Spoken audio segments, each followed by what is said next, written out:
Hello friends, Deepavali வந்துருச்சு. அதுக்கு நம்ம ரெசிபிஸ்லாம் செஞ்சுட்ருப்போம். இன்றைக்கி நான் மைசூர் பாக்கு செய்ய போகிறேன். வாங்க எப்படி செய்யலான்னு பார்க்கலாம். அதுக்கு நான் 100 கிராம் கீ எடுத்துருக்குறேங்க. இதுதான் நம்மளுடைய ஹீரோ. வாங்க எப்படி செய்யலான்னு பார்க்கலாம். ஒரு பேன் எடுத்துக்கோங்க. இதில் பார்த்தீங்கன்னா நான் ஒரு கப் அளவுக்கு கடலை மாவு சேர்த்துட்டு அதை நல்லா வறுத்து எடுத்துக்கோங்க.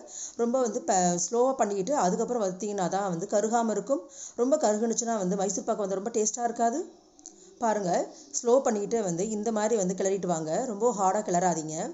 இப்போ நம்ம கடலை மாவு நல்லா கிளறி எடுத்தாச்சு. பாருங்கள், கருகாமல் பார்த்தாச்சு. அவ்வளோதான்.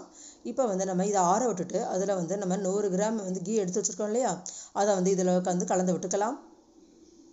உங்களுக்கு எவ்வளோ தேவைப்படுதோ அந்தளவுக்கு கீ சேர்த்துக்குங்க. நான் இன்றைக்கி 100 கிராம் சேர்த்துருக்குறேன். இப்போ கடலை மாவையும் நெய்யையும் பார்த்திங்கன்னா நல்லா கிளம்சினஸ் இல்லாமல் கிளறி எடுத்துக்கோங்க. எந்த ஒரு கட்டினை இருக்கக்கூடாது. அப்போ தான் நம்ம ஊற்றும் போது அது தண்ணி பக்குவத்தில் இருக்கணும். பாருங்கள், ஒரு பேன் எடுத்துக்கோங்க. அதில் நான் அரை கப்பு மினரல் சுகரை ஆட் பண்ணிக்கிறேன். நான் நார்மல் சுகரை யூஸ் பண்ணல.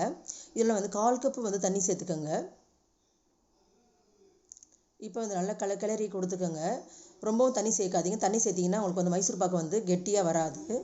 இதில் நான் கொஞ்சம் டேஸ்ட்டுக்கு குங்குமப்பூ சேர்த்துக்கிறேன். இது ரொம்ப உடம்புக்கு நல்லதுங்க. இப்போ நம்ம ஒரு ஸ்ட்ரிங்கு கன்சிஸ்டன்சி வர அளவுக்கு நம்ம பாகு எடுத்துக்கலாம். நீங்கள் ரொம்பவும் இது பண்ணிட்டீங்கன்னா அது கட்டிப்பட்டுரும்.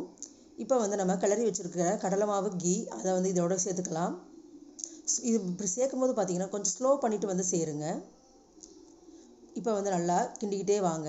ரொம்ப கிண்டிட்டிங்கன்னா அது பாத்திரத்தோடு ஒட்டிக்கும். அதனால் ஸ்லோ பண்ணிக்கிட்டு மெதுவாக கிண்டிக்கிட்டே வந்தீங்கன்னா பபிள்ஸ் மாதிரி வரும். பாருங்கள், பபிள்ஸ் வந்துக்கிட்டு இருக்குது.